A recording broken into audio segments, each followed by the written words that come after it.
আসসালামু আলাইকুম ওয়া রাহমাতুল্লাহ। আলহামদুলিল্লাহি ওয়াহদাহ ওয়াসসালাতু ওয়াসসালামু আলা মান লা নাবিয়্যা বা'দাহ। আউযু বিল্লাহি মিনাশ শাইতানির রাজীম। বিসমিল্লাহির রাহমানির রাহিম। ইন্নাল হামদালিল্লাহি নাহমাদুহু ওয়া নাস্তাঈনুহু ওয়া নাস্তাগফিরুহ ওয়া নাউযু বিল্লাহি মিন শুরুরি আনফুসিনা ومن سيئات أعمالنا من يهد الله فلا مضل له ومن يضلل فلا هادي له وأشهد أن لا إله إلا الله وحده لا شريك له وأشهد أن محمدا عبده ورسوله صلى الله عليه وعلى آله وصحبه وسلم. يا أيها الذين آمنوا اتقوا الله حق تقاته ولا تموتن إلا وأنتم مسلمون. يا أيها الناس اتقوا ربكم الذي خلقكم من نفس واحدة وخلق منها زوجها وبث منهما رجالا كثيرا ونساء واتقوا الله الذي تساءلون به والأرحم إن الله كان عليكم رقيبا. يا أيها الذين آمنوا اتقوا الله وقولوا قولا سديدا يصلح لكم أعمالكم ويغفر لكم ذنوبكم ومن يطع الله ورسوله فقد فاز فوزا عظيما. لقد كان لكم في رسول الله أسوة حسنة ولقد يسرنا القرآن للذكر فهل من مدكر. قل إن كنتم تحبون الله فاتبعوني يحببكم الله ويغفر لكم ذنوبكم والله غفور رحيم. يا أيها الذين آمنوا أطيعوا الله وأطيعوا الرسول وأولي الأمر منكم. يا أيها الذين آمنوا قوا أنفسكم وأهلكم نار. يا أيها الذين آمنوا اتقوا الله وذروا ما بقي من الربا إن كنتم مؤمنين فإن لم تفعلوا فزنوا بحرب من الله ورسوله. قل إن كنتم تحبون الله فاتبعوني يحببكم الله ويغفر لكم ذنوبكم والله غفور رحيم. فاسألوا أهل الذكر إن كنتم لا تعلمون بالبينات والزبور. أعوذ بالله من الشيطان الرجيم. الذي خلق الموت والحياة ليبلوكم أيكم أحسن عملا وهو العزيز الغفور. وما خلقت الجن والإنسان إلا ليعبدون.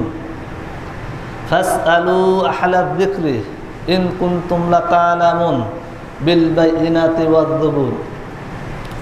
حرمت عليكم الميتة والدم ولحم الخنزير وما أهل لغير الله به. قل هل يستوي الذين يعلمون والذين لا يعلمون. اللهم صل على محمد وعلى آل محمد كما صليت على إبراهيم وعلى آل إبراهيم إنك حميد مجيد.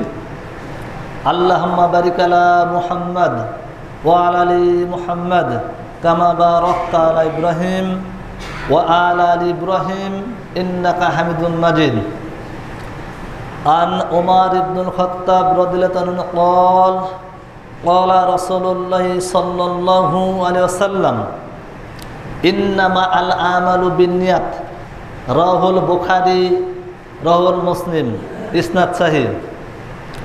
عن معاوية رضي الله عنه قال قال رسول الله صلى الله عليه وسلم মান ইউরিদিহি বিহি খায়রান ইউফাক্কিহু ফিদ্দিন, রাহুল মুসলিম, রাহুল নাসাই, ইসনাদ সাহিহ। নাহমাদু ওয়া নুসাল্লি রাসূলিল কারীম, আম্মা বাদ। সম্মানিত উপস্থিতি, যে মহান আল্লাহ সুবহানাহু ওয়া তাআলা আমাদের প্রত্যেককে পৃথিবীর শত কাজের ব্যস্ততার মধ্যেও মসজিদে এসে 2 রাকাত সালাত আদায় এবং খুতবা শ্রবণের উদ্দেশ্যে আসার তৌফিক দান করেছেন, সেজন্য সেই মহান আল্লাহর দরবারে আমরা অন্তরের অন্তঃস্থল থেকে কৃতজ্ঞতা জ্ঞাপন করি। সকলে বলি আলহামদুলিল্লাহ।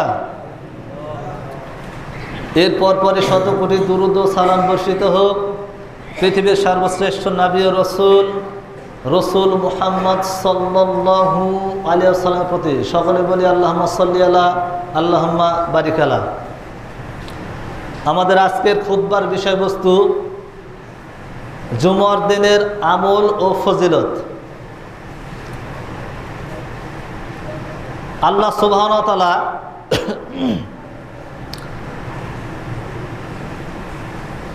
এক এক দিন এবং এক এক মাসকে এক একভাবে মর্যাদামণ্ডিত করেছেন। এর আগেও একটা খুতবাতে আমি এই কথা বলেছিলাম যে আল্লাহ সুবহানাহু ওয়া তাআলা এক এক দিন, এক এক মাস এগুলোকে নির্দিষ্টভাবে বিভিন্নভাবে তাদেরকে মর্যাদামণ্ডিত করেছেন। আল্লাহ সুবহানাহু ওয়া তাআলার প্রত্যেকটা দিন সেটা ঠিক আছে, তবে মর্যাদার কম বেশি বা বান্দাদের সুবিধার জন্য তাদেরকে অল্প সময়ে বেশি বেশি গুনাহ মাফ করানোর উদ্দেশ্যে স্পেশাল কিছু দিন বা মাস আল্লাহ সুবহানাহু ওয়া তাআলা দিয়েছেন, দেননি? দিয়েছেন। এর আগেও বলেছিলাম। তো এর মধ্যে একটি হচ্ছে জুমার দিন। সাপ্তাহিক কি দিন? জুমার দিন। যেমনটি হাদিসে এসছে, সহিহ মুসলিম হাদিস নাম্বার 2014, জামিয়া তিরমিজি হাদিস নাম্বার 386, সুনান আবু দাউদ হাদিস নাম্বার 1076, 1077, সুনানের নাসাই হাদিস নাম্বার 1373। আন আবি হুরায়রা রাদিয়াল্লাহু আনহু قال قال النبي صلى الله عليه وسلم اليوم الألف الدنيا الخير الدنيا الجمعة إن الدين إن الله والآدم والخير الدنيا الجمعة وخير الدنيا الجمعة الأذن। হাদিসটা অনেক লম্বা, আমি সংক্ষেপে বললাম। আবু হুরায়রা রাদিয়াল্লাহু আনহু থেকে বর্ণিত, তিনি বলছেন আল্লাহ রাসূল সাল্লাল্লাহু আলাইহি ওয়াসাল্লাম তিনি বলছেন, সূর্য উদিত হওয়ার সময়ে পৃথিবীতে যে কটা দিন পৃথিবীতে সূর্য উদিত হয় এর মধ্যে জুমার দিনটা হচ্ছে সর্বোৎকৃষ্ট, সবচেয়ে উত্তম। এই জুমার দিনে আল্লাহ সুবহানাহু ওয়া তাআলা আদম আলাইহিস সালামকে সৃষ্টি করেছেন। এই জুমার দিনে আল্লাহ সুবহানাহু ওয়া তাআলা আদম আলাইহিস সালামকে জান্নাতে প্রবেশ করান। এই জুমার দিনে আল্লাহ সুবহানাহু ওয়া তাআলা আদম আলাইহিস সালামকে জান্নাত থেকে বের করে দুনিয়ায় প্রেরণ করেন। এই জুমার দিনে আল্লাহ সুবহানাহু ওয়া তাআলা আদম আলাইহিস সালামের তওবা কবুল করেন। সুনান ইবনে মাজাহ হাদিস নাম্বার 1076। এই জুমার দিনে আল্লাহ সুবহানাহু ওয়া তাআলা সারা পৃথিবী ধ্বংস করে দেবেন। কি করবেন? ধ্বংস করে দেবেন। এই জুমার দিনেই আল্লাহ সুবহানাহু ওয়া তাআলা আদম আলাইহিস সালামকে মানে তার ইন্তেকাল ফরমান, অর্থাৎ তাকে দুনিয়া থেকে উঠিয়ে নেন, অর্থাৎ আদম আলাইহিস সালাম মারা যান এই জুমার দিনে। তো জুমার দিনটা অন্যান্য দিনের চাইতে অনেক বেশি একটু স্পেশাল, বা যাকে বলা যায় একটু তাৎপর্যমণ্ডিত। যেমনটি বলা হয়েছে আরেকটা হাদিসে, সুনান ইবনে মাজাহ হাদিস নাম্বার 1077, যে জুমার দিনেই এই গোটা পৃথিবীতে ধ্বংস হয়ে যাবে এবং এই দিনে মানুষ এবং জিন ব্যতীত, কে ব্যতীত? মানুষ এবং জিন সম্প্রদায় ব্যতীত পশু পাখি থেকে শুরু করে চন্দ্র গ্রহ সূর্য মানে নক্ষত্র গোটা পৃথিবীর যত কিছু আছে সবাই এই দিনে আতঙ্কিত থাকে। কেন আতঙ্কিত থাকে? পৃথিবী ধ্বংস হয়ে যাবে। আর আমরা মানুষরা তো মনে করেন যে একদম গাফেল না আমরা। এমনিতে মনে করেন যে অনেক কয়েক বছর আগেরই কথা, হঠাৎ একবার কোন এক বিজ্ঞানী বললো যে পৃথিবী অমুক দিন ধ্বংস হয়ে যাবে। তখন কী করলো সবাই যে যার মতো মনে করেন, বিশেষ করে চৌবাড়ি বাজারে মিষ্টি পাওয়া যায়নি।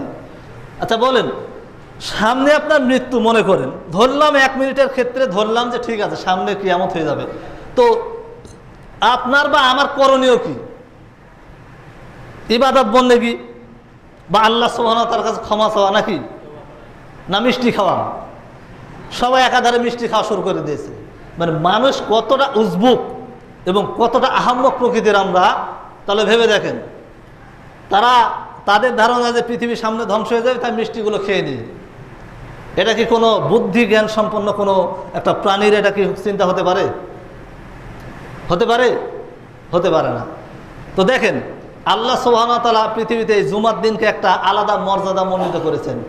যেমনটি সূরা জুমাতে একটা আয়াত আছে, আল্লাহ সুবহানাহু বলছেন, সূরা জুমা 62 নম্বর সূরা 9 নম্বর আয়াতে আল্লাহ সুবহানাহু ওয়া তাআলা বলছেন, ইয়া আইয়ুহাল্লাযিনা আমানু ইযা নুদিয়া লিস-সালাতি মিন ইয়াউমিল জুমআহ আসলাউ লিয়াজ-জালিমিন ওয়াল জুমআহ। আল্লাহ সুবহানাহু ওয়া তাআলা পবিত্র কোরআনে বলছেন যে সূরা জুমা 62 নম্বর সূরা 9 নম্বর আয়াতে, যে ওহে তোমরা যারা ঈমান এনেছো, তোমরা যারা কি এনেছো? ঈমান এনেছো। দেখেন একটা বিষয় আমি আর একটা ভালো করে আপনাদের বলি, ইয়া আইয়ুহাল্লাযিনা আমানু, আমরা বাংলাদেশের প্রেক্ষাপটে এর তরজমা কি করে, এর অনুবাদ কি করে? হে ঈমানদারগণ, তাই বলে না? কিন্তু ইয়া আইয়ুহাল্লাযিনা আমানু এর সঠিক অনুবাদ হচ্ছে ওহে তোমরা যারা ঈমান এনেছো। বিষয়টা এক হলে অনেক পার্থক্য রয়েছে। ওহে তোমরা যারা ঈমান এনেছো। জুমার দিন যখন তোমাদেরকে আহ্বান করা হয়, অর্থাৎ আজান যখন দেওয়া হয়, তখন তোমরা আল্লাহ সুবহানাহু ওয়া তাআলার জিকিরের দিকে তোমরা ছুটে এসো। কোথায়? কথা বুঝতে পারেননি মনে হয়। তখন তোমরা কি করো? আল্লাহ সুবহানাহু ওয়া তাআলার জিকিরের দিকে, অর্থাৎ তাকে অনুসরণ দিকে বা তার ইবাদতের দিকে তোমরা ছুটে এসো, আল্লাহ সুবহানাহু বলছেন। এবং বেচা কিনা, অর্থাৎ বেচা বিক্রি তোমরা কি করো? বন্ধ করে দাও। যালিকুম খায়রুল লাকুম ইন কুনতুম তা'লামুন, তোমাদের জন্য এটাই সর্বোত্তম যদি তোমরা বুঝতে। কথা কি বোঝা যাচ্ছে? আবহাওয়া একটু নর্মাল, তো অনেকের ঘুম ধরতে পারে। ভালো করে একটু মনোযোগ দিন। যদিও বা দেখেন শুরু হতে হতে 15 মিনিট শেষ, 15তে ইনশাল্লাহ জামাত, তো একটু মনোযোগ দিন। বুঝতে না পারলে একটু ইয়ে করেন, মানে কথাগুলো যদি আপনি বুঝতে না পারেন তাহলে আমার বলাটা কি হবে? বৃথা হয়ে যাবে। আল্লাহ সুবহানাহু ওয়া তাআলা পবিত্র কোরআনে সূরা জুমা 62 নম্বর 9 নম্বরে কি বলছেন? ওহে তোমরা যারা ঈমান এনেছো, তোমরা যখন জুমার দিন সালাতের জন্য যখন আহ্বান করা হয়, তখন তোমরা সেদিকে ছুটে এসো, অর্থাৎ মসজিদে ছুটে আসো এবং বেচা বিক্রি বন্ধ করো। কি করো? বেচা বিক্রি বন্ধ করো।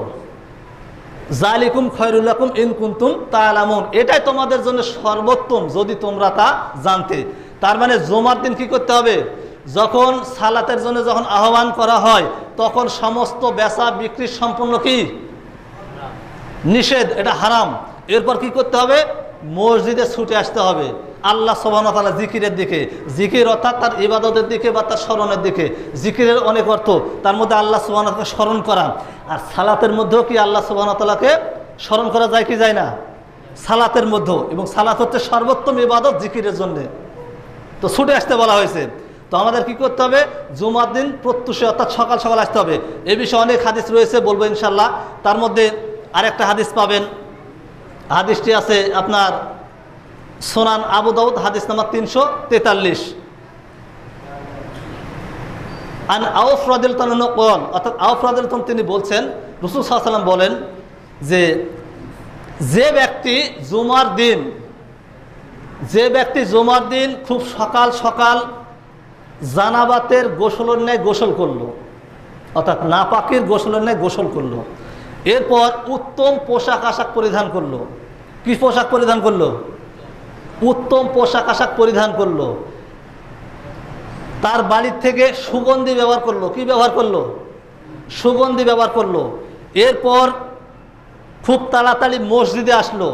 মসজিদে আসার পর সে সরাসরি মসজিদে প্রবেশ করলো, কারো ঘাড় টপকালো না। অর্থাৎ কোনো ব্যক্তিকে, অনেক ব্যক্তি আছে না, আমরা এখানে মনে করেন যে মাঝখান দিয়ে কোনো ব্যক্তি আসে না, তো ওই ব্যক্তি কারো হাত টপকিয়ে আসেনি, সে সামনাসামনি সবার আগে চলে এসছে।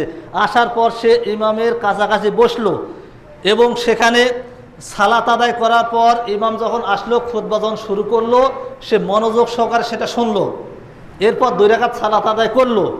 কোনো ব্যক্তি যখন এই কাজটা করলো, তখন সেই ব্যক্তির সেই জুম্মা থেকে পরের জুম্মা, অর্থাৎ একটা জুম্মা কয়দিন? 7 দিন, হিসাবে 8 দিনই হয়। এক জুম্মা থেকে আর এক জুম্মা কয়দিন হয়? 8 দিন। এক জুম্মা থেকে আর এক জুম্মা পর্যন্ত তার গুনাহের সমস্ত গুনাহ আল্লাহ সুবহানাহু সেটা কাফারা হিসাবে গ্রহণ করবেন। সুবহানাল্লাহ বিহামদিহি। মানে এক জুম্মা থেকে পরের জুম্মা। আন আবি হুরায়রা রাদিয়াল্লাহু আনহু قال ইন্না ফিয়াস সালাসিল ওয়াল ইয়ামা। আবু হুরায়রা রাদিয়াল্লাহু আনহু বলছেন যে এটা বাদে আরো 3 দিন, অর্থাৎ এক জুম্মা থেকে আরেক জুম্মা প্লাস আরো 3 দিনের গুনাহ আল্লাহ সুবহানাহু ওয়া তাআলা মাফ করে দেন। সুবহানাল্লাহ বিহামদিহি। সুবহানাল্লাহ। কথা বুঝতে পারছেন কি? যদি কোনো ব্যক্তি বাড়ি থেকে উত্তম পোশাক আশাক পরিধান করে, গোসল করে, সুগন্ধি ব্যবহার করে মসজিদে আসলো, আসার পর কারো ঘাড় টপকালো না, সে নিজে নিজে আসলো, আসার পর ইমামের কাছাকাছি বসলো, খুতবা শ্রবণ করলো, 2 রাকাত সালাত আদায় করলো, তারপর বাড়ি ফিরে গেল, সে ব্যক্তির সব কি? রাসূল সাল্লাল্লাহু আলাইহি ওয়াসাল্লাম কি বলছেন যে তার ওই জুম্মা থেকে পরবর্তী জুম্মা, এই একটা জুম্মা, এমনকি তারও পর আরো 3টা দিন তার সমস্ত গুনাহের কাফারা হিসাবে কাজ করলো। সুবহানাল্লাহ বিহামদিহি। সুবহানাল্লাহ। অর্থাৎ 8 দিনে পরে আরো 3 দিন। কথা কি বোঝা গেছে? কথা বোঝা যাচ্ছে? একটু রেসপন্স করেন। যদি বোঝা না যায় তাহলে বলবেন বোঝা যাচ্ছে না, বা মাইকের শব্দ অস্পষ্ট, একটু বুঝতে হবে। আরেকটি হাদিসে বলা হচ্ছে, সুনান আবু দাউদ হাদিস নাম্বার 345। কয় নম্বর হাদিস? সুনান আবু দাউদ হাদিস নাম্বার 345। ভালো করে মনোযোগ দিয়ে শোনেন। আব্দুল্লাহ ইবনে আউফ এবং আবু হুরায়রা রাদিয়াল্লাহু আনহু দুইজন থেকে বর্ণিত, তারা উভয়ে বলছেন আল্লাহ রাসূল সাল্লাল্লাহু আলাইহি ওয়াসাল্লাম বলেছেন, কোনো ব্যক্তি জুমার দিনে নিজে গোসল করলো, তার স্ত্রীকেও গোসল করালো, নিজে সুগন্ধি ব্যবহার করলো এবং খুব সকাল সকাল, মানে প্রত্যুষে খুব সকাল সকাল মসজিদে গমন করলো। সকাল সকাল মানে খুবই আগে। এরপর মসজিদে আসার পর কাউকে কোনো ধরনের বিরক্ত বোধ করলো না, কাউকে কোনো ডিস্টার্ব করেনি, কোনো বিরক্ত করেনি। সামনের কাতারে এসে বসলো, ইমামের কাছাকাছি এসে বসলো। এরপর ইমাম যখন খুতবা দিল, খুব মনোযোগের সহিত সেটা শ্রবণ করলো, অর্থাৎ শুনলো। শোনার পর 2 রাকাত ফরজ সালাত আদায় করলো। এরপর সে বাড়ি ফিরে গেল। এই ব্যক্তি যখন সকাল সকাল সে যখন বাড়ি থেকে বের হয়েছে মসজিদে আসার জন্যে, তার প্রত্যেক পদক্ষেপ, অর্থাৎ প্রত্যেকটা ধাপ সুন্নাত হিসেবে গণ্য হবে। সুবহানাল্লাহ বিহামদিহি। সুবহানাল্লাহ। ভালো করে বোঝেন, প্রত্যেক ধাপ কি হবে? সুন্নাহ হিসেবে গণ্য হবে, নেকি হিসাবে। এরপর তার প্রত্যেকটা ধাপ, অর্থাৎ একটা ধাপের বিনিময়ে, মনে করেন যে কেউ বাসা থেকে বের হয়েছে, হওয়ার পর মসজিদে আসতে তো ধাপ লাগে নাকি? প্রত্যেক ধাপে ধাপে আসতেছে, প্রত্যেকটা ধাপে একটা করে সুন্নাহ। 2 নম্বর বিষয়, প্রতি ধাপে 1 বছর যাবত নফল সিয়াম এবং 1 বছর যাবত রাত্রি জাগরণ করে তাহাজ্জুদ সালাত আদায় করলে যে নেকি, সেই নেকি তার আমলনামায় লেখা হবে। সুবহানাল্লাহ। কথা মানে বুঝতে পারেন না? আমার বাড়ি থেকে বের হয়েছে কোনো ব্যক্তি সকাল সকাল, উজু করে গোসল করে সুগন্ধি মেখে বের হয়েছে, সবার আগে মসজিদে এসেছে, আসার পর ইমামের কাছাকাছি বসেছে, খুতবা শ্রবণ করেছে, 2 রাকাত ফরজ সালাত আদায় করেছে, চলে গিয়েছে, কাউকে কোনো বিরক্ত করেনি। ওই ব্যক্তির সব কি প্রত্যেকটা ধাপে, অর্থাৎ বাড়ি থেকে যখন বের হয়েছে, বাড়ির চৌকাঠ থেকে যখন বের হয়েছে, প্রত্যেকটা ধাপ একটা করে সুন্নাহ হিসেবে গণ্য হয়েছে। প্রত্যেকটা ধাপ 1 বছর টানা সিয়াম অর্থাৎ রোজা পালন করলে যে নেকি সেটা পাবে। প্রত্যেকটা ধাপ 1 বছর টানা তাহাজ্জুদের সালাত আদায় করলে যে নেকি পাবে সেটা সে পাবে। সুবহানাল্লাহ। কথা কি বোঝা যাচ্ছে আমার? এক ধাপে যদি 1 বছরের যদি সিয়াম আর 1 বছরের যদি তাহাজ্জুদ হয়, তাহলে কত ধাপ মারতে হয় তাকে? একটা ধাপে 1 বছরের যদি সিয়াম এবং 1 বছরের যদি নফল ইবাদত অর্থাৎ তাহাজ্জুদের নেকি যদি ওই ব্যক্তি যদি পায়, তাহলে একজন ব্যক্তি যখন হেঁটে আসবে বাড়ি থেকে, তাহলে সে কি পরিমাণ পাবে? কথা বুঝতে পারেননি? ফজিলতটা মনে বুঝতে পারেননি অনেকে। আজ প্রথম থেকে দেখছি সবাই খুব নীরব, মানে সুবহানাল্লাহ আলহামদুলিল্লাহ সালাম দিলাম তারও উত্তর নেই, মানে ঘটনা ঠিক বললাম না। আর ফজিলতের বিষয় তো মনে করেন যে অনেক জাল হাদিস বয়ান করা হয়, আর এখানে হচ্ছে সহিহ হাদিস। অনেক জাল হাদিস বয়ান করা হয় না, কিন্তু এখানে হচ্ছে আপনার সহিহ হাদিস সম্পূর্ণ। তো দেখেন প্রত্যেকটা ধাপে একজন ব্যক্তি মসজিদে আসছে, তো প্রত্যেকটা ধাপে তার 1 বছরের রোজা রাখার সওয়াব এবং 1 বছর তাহাজ্জুদের সওয়াব। সুবহানাল্লাহ। এই কম ব্যাপার? এর কম ব্যাপার মনে হচ্ছে? তাহলে বাড়ি থেকে সকাল সকাল বের হয়েছে, সবার আগে আসছে মসজিদে, তো যখন আসছে প্রত্যেকটা ধাপে ধাপে কি পেয়েছে? 1 বছরের নফল সিয়াম, 1 বছরের হচ্ছে তাহাজ্জুদের। সুবহানাল্লাহ। এটা বিরাট কিন্তু পাওয়া, এটা মিস করা যাবে? চেষ্টা করবে, সকাল সকাল চেষ্টা করতে হবে।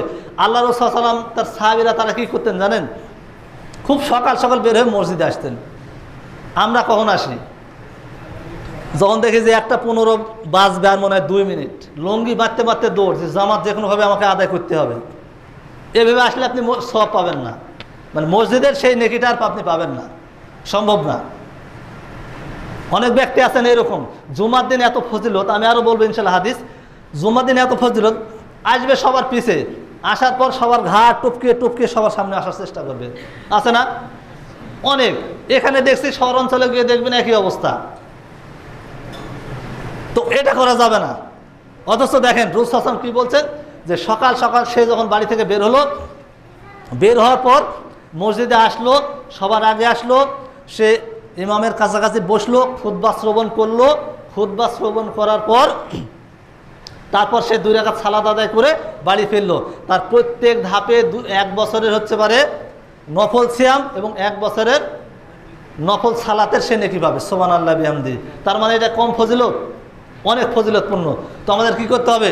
চেষ্টা করতে হবে যে আমরা যেন সকাল সকাল এবং খুব প্রত্যুষে, মানে খুব আগে ভাগে যেন আমরা মসজিদে আসতে পারি। যেমনটি বলা হয়েছে আপনার আরেকটা হাদিস, আপনার হাদিসটি আছে সুনান আবু দাউদ হাদিস নাম্বার 347, সুনান ইবনু মাজাহ হাদিস নাম্বার 1087 এবং সুনান তিরমিজি হাদিস নাম্বার 386, মুসনাদ ইবনে আবি শাইবা হাদিস নাম্বার 1796। আবি হুরায়রা রাদিয়াল্লাহু আনহু তিনি বলছেন, আল্লাহ রাসূল সাল্লাল্লাহু আলাইহি ওয়াসাল্লাম বলেছেন যে কোনো ব্যক্তি যখন সবার আগে মসজিদে যখন প্রবেশ করে, সবার আগে কখন? সবার আগে, মানে মসজিদে কেউ তখন আসেনি, সবার আগে মসজিদে প্রবেশ করেছে, তো সর্বপ্রথম যে ব্যক্তি মসজিদে প্রবেশ করবে সেই ব্যক্তি একটি উট কোরবানি দেওয়ার সওয়াব লাভ করবে। সুবহানাল্লাহ বিহামদি। সর্বপ্রথম ব্যক্তি, যে ব্যক্তি সর্বপ্রথম জুমার দিন মসজিদে প্রবেশ করবে, সে ব্যক্তি কি সওয়াব লাভ করবে? উট কোরবানি দেওয়ার। এরপরে যে ব্যক্তি আসবে, রাসূল সাল্লাল্লাহু আলাইহি ওয়াসাল্লাম বলছেন সে ব্যক্তি একটি গাভী কুরবানির সওয়াব পাবে। সুবহানাল্লাহ বিহামদি। প্রতি সপ্তাহে দেখেন আল্লাহ সুবহানাহু ওয়া তাআলা কেমন মর্যাদা মণ্ডিত করেছেন জুমার দিনকে। এরপর তৃতীয় স্টেপে যখন আসবে তখন একটা ছাগল কুরবানির সওয়াব পাবে। সুবহানাল্লাহ বিহামদি। চতুর্থ স্টেপে যখন কোনো ব্যক্তি যখন আসবে, ৪র্থ নম্বরে, তখন সেই ব্যক্তি আল্লাহ সুবহানাহু ওয়া তাআলার পথে একটা ডিম সদাকা করার সওয়াব লাভ করবে। সুবহানাল্লাহ বিহামদি। এরপর যখন ইমাম যখন আসে, তখন ফেরেশতারা তাদের খাতাপত্র গুটিয়ে নেয়। ফেরেশতারা কি করে? ফেরেশতারা তখন খাতাপত্র গুটিয়ে তখন তারা খুতবা শ্রবণ করতে শুরু করে। এরপর যে সমস্ত লোকজন যখন আসবে, মসজিদে আসবে, তখন তাদের আর এক্সট্রাভাবে কোনো সওয়াব তাদের থাকে না। তাহলে দেখেন, সর্বপ্রথম মসজিদে যে প্রবেশ করবে তার সব কি? উট কোরবানি দেওয়ার সব। আমাদের চেষ্টা আছে? আছে? কেমন চেষ্টা আছে? কই দেখি না তো এরকম। তো সর্বপ্রথম আসতে হবে মসজিদে। জুমার দিন সর্বপ্রথম যে ব্যক্তি আসবে তার সব হচ্ছে একটা উট কুরবানি দেওয়ার সব। দ্বিতীয় জন যে ব্যক্তি আসবে তার হচ্ছে একটি গাভী। তৃতীয় জন তার কি? একটি ছাগল। আর চতুর্থ নম্বরে একটা ডিম সদা করার সব। তো কি করতে হবে? আমাদের চেষ্টা করতে হবে, প্রতিযোগিতা করতে হবে, নেকির প্রতিযোগিতা। এখন যদি বলা হয় যে হয়তোবা কোথাও কোনো দোকানে কর্মচারী হিসেবে হয়তোবা আপনি বা আমি জব করতেছি, তো সেখানকার মালিক বলল, মহাজন বলল যে হলো সকালে সর্বপ্রথম এসে আমার দোকানটা খুলতে পারবে, সবার কাছে চাবি দেওয়া থাকলো। সবার কাছে কী দেওয়া থাকলো? চাবি দেওয়া থাকলো। যে সর্বপ্রথম আসতে পারবে তাকে এক্সট্রা ভাবে 500 টাকা বোনাস দেওয়া হবে। এক্সট্রা ভাবে কী করা হবে? 500 টাকা বোনাস দেওয়া হবে। আচ্ছা বলেন তো, কোনো যারা এই বিষয়ে কেউ চাকরি যারা করে বা যারা এই ধরনের কাজকর্ম করে তাদেরকে যদি অফারটা দেওয়া হয় 500 টাকা মাত্র, ও কি ছাড়বে? আমার তো মনে হয় ছাড়বে না। আমার মনে হয় ছাড়বে না যে 500 টাকা আমি এক্সট্রা ভাবে বোনাস পাবো। ছাড়া যাবে? ছাড়া যাবে না। অথচ দেখেন আল্লাহ সুবহানাহু ওয়া তাআলা কত সুন্দর একটা আপনার বেনিফিট দিয়ে দিয়েছেন। দেখেন, মসজিদে সবার আগে আসতেছেন, উটের সওয়াব পাচ্ছেন। সবার আগে আসতেছেন, প্রত্যেকটা ধাপে ধাপে 1 বছরে আপনি নফল সিয়াম, 1 বছরে আপনি নফল রোজার আপনি পাচ্ছেন, সওয়াব পাচ্ছেন। সুবহানাল্লাহি বিহামদি। এটা কম পাওয়া আমাদের জন্যে? এটা কি আমাদের জন্য কম পাওয়া? কম পাওয়া না। অথচ এই যে জুমার দিন আমাদের অবশ্যই কী করতে হবে? চেষ্টা করতে হবে। আর রাসূল সাল্লাল্লাহু আলাইহি ওয়াসাল্লাম তিনি একাধিক হাদিস দ্বারা এইভাবে জুমার দিনকে বিভিন্নভাবে মর্যাদামণ্ডিত করেছেন। তবে আমাদের আরেকটা বিষয় বুঝতে হবে যে আসলে আমাদের সাধারণত যে দিনটা পরিবর্তন হয় আমাদের মানে বিভিন্ন এলাকাতে বা আপনার বিভিন্ন দেশে আন্তর্জাতিক পর্যায়ে, এটা কয়টার সময় পরিবর্তন হয়? রাত্রি 12টা। রাত্রি 12টা থেকে পরের 12টা, এটা। আর আরবি তারিখ অনুযায়ী, ইসলামিক পঞ্জিকা অনুযায়ী দিন কখন চেঞ্জ হয় জানেন? পরিবর্তন মাগরিবের পর। অর্থাৎ আজকে যে জুমার দিন এটা কখন শুরু হয়েছে জানেন? গতকাল মাগরিবের যখন আজান হয়েছে ঠিক সেই সময়, তখন থেকে আজকে পর্যন্ত এটা হচ্ছে জুমার সময়। যেমনটি হাদিসে বলা হয়েছে, আপনার সহিহ জামিয়া সাগীর হাদিস নাম্বার 1760, সেখানে বলা আছে যে কোনো ব্যক্তি যদি জুমার রাতে সূরা আল কাহাফ তিলাওয়াত করে তাহলে 1 জুমা থেকে পরের জুমা পর্যন্ত তার গুনাহের কাফারা হবে। সুবহানাল্লাহি বিহামদি। অপর একটি হাদিস আছে সহিহ জামিয়া সাগীর হাদিস নাম্বার 7613, রাসূল সাল্লাল্লাহু আলাইহি ওয়াসাল্লাম বলছেন যে কোনো ব্যক্তি যদি জুমার রাতে সূরা কাহাফের প্রথম 10 আয়াত তিলাওয়াত করে তাহলে আল্লাহ সুবহানাহু ওয়া তাআলা তাকে দাজ্জালের ফিতনা থেকে তাকে হেফাজত করবেন। সুবহানাল্লাহি বিহামদি। কথা বুঝতে পারেননি?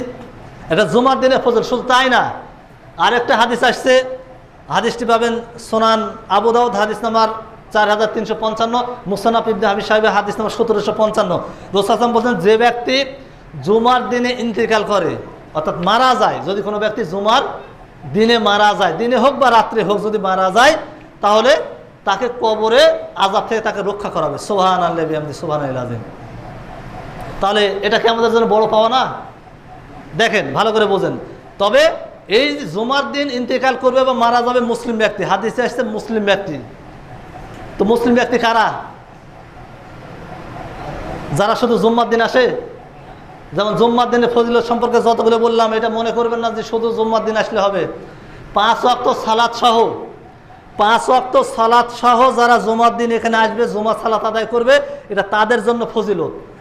এটা আপনি শুধু জুমার দিন আসবেন, অন্যান্য দিন ছেড়ে দেবেন, এটা আপনার জন্য ফজিলত হিসেবে গণ্য হবে না। তাই কী করতে হবে? আমাদের চেষ্টা করতে হবে যে জুমার দিন অবশ্যই কী করতে হবে?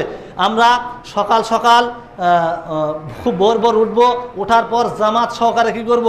জামাত সহকারে ফজরের সালাত আদায় করব। ফজরের সালাত আদায় করার পর খুব ভোর আমাদের যে সমস্ত কাজকর্ম আছে সেগুলো সারতে হবে। সারার পর আমরা খুব দ্রুত গোসল টোসল সেরে নেব। গোসল সারার পর উজু করার পর সুগন্ধি ব্যবহার করে মসজিদে চলে আসতে হবে সবার আগে। মসজিদে কী করতে হবে? সবার আগে চলে আসতে হবে।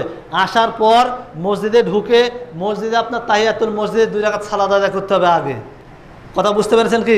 এই যে খুতবা শুরু হয়েছে, খুতবা চলছে না? তো খুতবার চলাকালীন সময় যদি কোনো ব্যক্তি যদি মসজিদে যদি প্রবেশ করে তাহলে তাকে 2 রাকাত সালাত আদায় করে বসতে হবে। সহিহ বুখারী হাদিস নাম্বার 444। আল্লাহ সাল্লাল্লাহু আলাইহি ওয়াসাল্লাম একবার তিনি খুতবা দিচ্ছিলেন, তো একজন ব্যক্তি আসলো মসজিদে প্রবেশ করার পর বসে পড়েছে। তখন রাসূল সাল্লাল্লাহু আলাইহি ওয়াসাল্লাম তাকে বললেন যে তুমি দাঁড়িয়ে যাও, তুমি দাঁড়িয়ে 2 রাকাত সালাত আদায় করে তারপর বসো। এটা হচ্ছে গুরুত্ব। তো কি করতে হবে? যখন মসজিদে প্রবেশ করবেন তখন কি করতে হবে? 2 রাকাত সালাত আদায় করে তারপর আপনাকে আমাকে বসতে হবে। কথা বুঝতে পারেননি? তো এইভাবে আমাদের কি করতে আমল করতে হবে। দেখেন আল্লাহ সুবহানাহু ওয়া তাআলা অন্যান্য সমস্ত দিনের চাইতে জুমার দিনটাকে একদম আলাদাভাবে মর্যাদামণ্ডিত করেছেন। এমনকি শুধু তাই না, একটা হাদিস আসছে আপনার সুনান আবু দাউদ হাদিস নাম্বার 1076, সেখানে বলা হয়েছে যে জুমার দিনকে ঈদের দিন বলা হয়েছে, অর্থাৎ খুশির দিন। জুমার দিন কি দিন? খুশির দিন, ঈদের দিন। ঈদের দিন কেন? কেননা জুমার দিনে আল্লাহ সুবহানাহু ওয়া তাআলা বিভিন্ন আমল এবং এই আমলের অনেক ফজিলতগুলো বর্ণনা করেছেন। তো আমরা অবশ্যই কি করব, এই জুমার দিনে যে ফজিলতটা এটা অবশ্যই আমরা মনে প্রাণে এটা চিন্তাধারায় রাখবো যে জুম্মার দিন আমরা তাড়াতাড়ি মসজিদে আসব। মসজিদে আসার পর আমাদের যে সমস্ত সওয়াব আছে আল্লাহ সুবহানাহু ওয়া তাআলা যে সমস্ত সওয়াব আমাদেরকে দান করবেন সেটা অবশ্যই আমরা কি করব, নেওয়ার চেষ্টা করব। দেখেন টানা একটা বছর কোনো ব্যক্তি টানা একটা বছর কিন্তু আমরা সিয়াম পালন করি না। টানা বছর একটা বছর কোনো ব্যক্তি তাহাজ্জুদের সালাত কিন্তু কেউ আদায় করে না। তো দেখেন আমরা যদি খুব অল্প কষ্টে যদি এত বেশি সওয়াব লাভ করি তাহলে আমাদের কষ্ট করতে কি কোনো দ্বিধা আছে? সপ্তাহে একটা দিন তো নাকি, সপ্তাহে একটা দিন, এই দিনটা কি করব, অবশ্যই আমরা চেষ্টা করব যে খুব দ্রুত আসা সওয়াবটা আমরা হাসিল করা। দেখেন কিয়ামতের ময়দানে যখন আমরা মারা যাওয়ার পর কাল কিয়ামতের ময়দানে কিন্তু আমরা এই একটা দুটা কিন্তু নেকির জন্য কিন্তু আমরা অনেকে আটকে যেতে পারি না। একটা দুটা নেকির জন্য কিন্তু অনেকে আটকে যাবে। হয়তো ভাবতেছেন এটা কেমন কথা হলো। আরাফ নাম শুনেছেন? আরাফ, সূরা আল আরাফ 7 নম্বর সূরা। আরাফ মানে কি জানেন? আরাফের অর্থ জানেন? আরাফ মানে হচ্ছে মধ্যবর্তী জায়গা। কিয়ামতের ময়দানে আপনার সবার যখন বিচার আচার যখন হবে তখন বেশ কিছু অনেক মুসল্লি যারা থাকবে তারা তাদের পাপ এবং নেকি দুটা প্রায় সমান সমান হবে। তখন তাদেরকে আরাফ নামে স্থানে জায়গা দেওয়া হবে। মানে ডানে জান্নাত, বামে কি জাহান্নাম, মধ্যখানে থাকবে। থাকার পর তারা জাহান্নামেও পড়বে না, জান্নাতেও যাবে না, কিন্তু বসে থাকবে। কিসের অভাবে তারা জান্নাতে যেতে পারছে না? নেকির অভাবে। তারপর আল্লাহ সুবহানাহু ওয়া তাআলার রহমতে যাবে, সেটা পরের হিসাব। তো যেটা বলছিলাম যে সেখানেও কিন্তু কম বেশি নেকির কারণে কিন্তু আমরা আটকে যাব না। তো আমাদের চেষ্টা করতে হবে যে বেশি বেশি নেকিটা যেন আমরা অর্জন করতে পারি। ভালো করে বোঝেন, একাধিক ইবাদত বা অতিরিক্ত কোনো ব্যক্তি ইবাদত করে জান্নাতে যাবে এর কোনো গ্যারান্টি আছে? একাধিক হাদিস দ্বারা প্রমাণিত। ছোট্ট ছোট্ট আমল করে জান্নাতে আল্লাহ সুবহানাহু দিবেন, তাই না? সহিহ বুখারী 3319 নম্বর হাদিস, 18 নম্বর হাদিস। ওই যে ব্যভিচারী মহিলা কুকুরকে পানি পান করে জান্নাতে গেল না? বুঝতে পারেননি? হাদিসটাকে মনে নাই? সে তো ছোট্ট একটা নেকির কারণে গিয়েছে। তো আমরাও জুমার দিন আসতেছি, আমরা যদি চেষ্টা করি আল্লাহ সুবহানাহু ওয়া তাআলার পথে যে আমরা তাড়াতাড়ি আসবো, আল্লাহ সুবহানাহু ওয়া তাআলার কাছে আমরা নেকি নেব, তো বলা যায় হয়তোবা ওই নেকির কারণে আল্লাহ সুবহানাহু ওয়া তাআলা আমাদেরকে জান্নাত দিতে পারে, তাই কি না? আমাদেরকে চেষ্টা করতে হবে, আমাদেরকে জানতে হবে জুমার দিন সপ্তাহে একটা দিন আমরা মসজিদে আসি। আসার পর দেখেন প্রত্যেক দিন কিন্তু 4 রাকাত ফরজ সালাত জোহরের, কিন্তু জুম্মার দিন 2 রাকাত। কেন? কারণ 2 রাকাত খুতবার জন্য সেটা 2 রাকাত কম করা হয়েছে, যে খুতবা শ্রবণ করার পর কি করবে? মুসল্লিরা সালাত আদায় করবে। তো এখানে খুতবার কি গুরুত্ব নেই? দেখেন খুতবা যখন চলাকালীন সময়ে একজন ব্যক্তি আরেকজন ব্যক্তি বলবে যে চুপ করো, এই কথাটাও বলা যাবে না। এটা জানেন কি? খুতবা চলাকালীন সময়ে একজন ব্যক্তি আরেকজন ব্যক্তিকে কি বলা যাবে না? তুমি চুপ করো, অর্থাৎ কোনো কথাই বলা যাবে না। মসজিদে আসার পর একদম নিরিবিলি থাকতে হবে, খুতবা শ্রবণ করতে হবে, কোনো টু সাউন্ড করা যাবে না। এটা খুতবার সম্মানের কারণে যে সেখানে খুতবা হবে। তো এই যে জুম্মার দিন আমরা আসলাম, আসার পর এই যে প্রত্যেক ধাপে ধাপে আমরা যে 1 বছরের নফল সিয়াম এবং 1 বছরের নফল আপনার ওই ইবাদত অর্থাৎ সালাতের ইবাদত যে আমরা লাভ করবো, এটা কিসের মাধ্যমে জানলাম? এই যে খুতবা আপনারা শুনতেছেন, এর মাধ্যমে তো জানলেন নাকি? আপনি আমি যদি এখানে যদি আগে ভাগে যদি না আসতাম, আমরা যদি তাড়াতাড়ি যদি আমরা এখানে যদি না আসতাম, তাহলে কি আমরা এটা জানতে পারতাম? তাহলে কি করতে হবে? জানতে হবে। এজন্য আল্লাহ সুবহানাহু ওয়া তাআলা পবিত্র কোরআনে বলছেন, কুল হাল ইয়াস্তাউল্লাযিনা ইয়ালামুনা ওয়াল্লাযিনা লা ইয়ালামুন, বলুন যারা জানে আর যারা জানে না তারা কি সমান? ভালো করে কথা বলেন। আল্লাহ কোরআনে বলছে, সূরা ফুসসিলাত 6 নম্বর আয়াত বলছে যে যারা জানে আর যারা জানে না তারা কি সমান? নিশ্চয় যারা বিবেকবান তারাই জ্ঞান অর্জন করে। আল্লাহ সুবহানাহু ওয়া তাআলা পবিত্র কোরআনে এই কথা বলছেন। তো আমাদের কি করতে হবে? আগে জানতে হবে। এই যে আপনি আমি জানলাম যে জুমার দিন এত এত সওয়াব, হয়তোবা অনেকে এর আগেও শুনেছি কিন্তু হয়তোবা মাথায় নেয়নি। কিন্তু আজকে যারা এখানে আমরা আছি, সামনের দিন থেকে ইনশাআল্লাহ অবশ্যই চেষ্টা করব কি সবার আগে মসজিদে আসা, মসজিদে এসে উটের সওয়াব না, মসজিদে এসে 1 বছর টানা 1 বছর, শুধু 1 বছর তো হচ্ছে না, আপনি বাড়ি থেকে বের হয়েছেন খালি 1 ধাপ মারছেন। যারা সবচেয়ে বাড়ির কাছে, মনে করেন যে এই বাড়ির কোনো মানুষও যদি মসজিদে যদি আসে, কমপক্ষে তার 4-5 ধাপ মারতে হবে। তাহলে 5 ধাপ মানে তার 5 বছরের সওয়াব লাভ করছে। সুবহানাল্লাহি ওয়া বিহামদিহি। কথা বুঝতে পারেননি? এজন্য আমাদের চেষ্টা করতে হবে কি সওয়াবটা নেওয়ার, আমাদের জানতে হবে। যদি আমরা না জানি, যদি আমরা না বুঝি, তাহলে কিন্তু আমাদের দ্বারা কোনো ভালো কোনো কিছু হবে না। আমরা মসজিদে এসেছি, মসজিদে আসার পর আমাদের উদ্দেশ্য হচ্ছে সালাত আদায় এবং নেকি অর্জন, এবং এই নেকি অর্জনের মাধ্যমে আমাদের কোথায় যাওয়ার উদ্দেশ্য? জান্নাতে যাওয়ার উদ্দেশ্য। তা অবশ্যই আমরা কি করব? চেষ্টা করব যে অবশ্যই আমরা যেন 5 ওয়াক্ত সালাতের পাশাপাশি জুমার দিন অন্তত পক্ষে আমরা সমস্ত ধরনের ব্যবসা বাণিজ্য বন্ধ করে জুমার দিন তাড়াতাড়ি আমরা মসজিদে আসতে পারি। কেননা কিছুক্ষণ আগে যেটা বললাম যে জানা এবং না জানার মধ্যে অনেক পার্থক্য রয়েছে। যেমন আপনাকে একটা উদাহরণ দিই, তাহলে বুঝতে পারবেন। একটা এলাকায়, একটা গ্রামে, তো ওই গ্রামের পরিবার একটা ছেলে আছে, সে মাদ্রাসায় পড়াশোনা করে। তো মাদ্রাসায় পড়াশোনা করে, তো তার বোনও আছে। তো তার বোন আছে, তো তার বোন মোটামুটি প্রায় 15-16 বছর বয়স হয়ে গেছে। তো বিভিন্ন জায়গা থেকে আপনার বিয়ের প্রস্তাব আসছে, তো বাড়ির লোকজন বিয়ে দেবে না। তো এখানে ওই ছেলেটা আসছে, মাদ্রাসায় পড়াশোনা করে, বাড়িতে বাবা মাকে বোঝালো যে এই ঘটনা যে তাড়াতাড়ি বিয়ে দিয়ে দেন বা ভালো একটা পাত্র দেখে বিয়ে দিয়ে দেন, যদি বিয়ে দেওয়া যায় তাহলে ইনশাল্লাহ ভালো কিছু হবে, মানে যত দ্রুত সম্ভব বিয়ে দেন এবং ভালো পাত্রের হাতে। তো বাড়ির আশপাশে বেশ কিছু ব্যক্তিবর্গ ছিল, তারা মনে করেন যে আধুনিক মনা, অর্থাৎ তারা বলছে যে না, সে মেয়েটা স্কুলে পড়ুক, কলেজে পড়ুক, পড়াশোনা করুক, করার পর উচ্চ লেভেলে যাক। কিন্তু বর্তমান পরিস্থিতি, যদি কোনো ছেলে বা মেয়ে বলেন যারা কলেজে পড়াশোনা করে বা উচ্চতর ডিগ্রিতে পড়াশোনা করে, কেউ কি সঠিকভাবে তার চরিত্র ধরে রাখতে পারে? সবাই পারে না।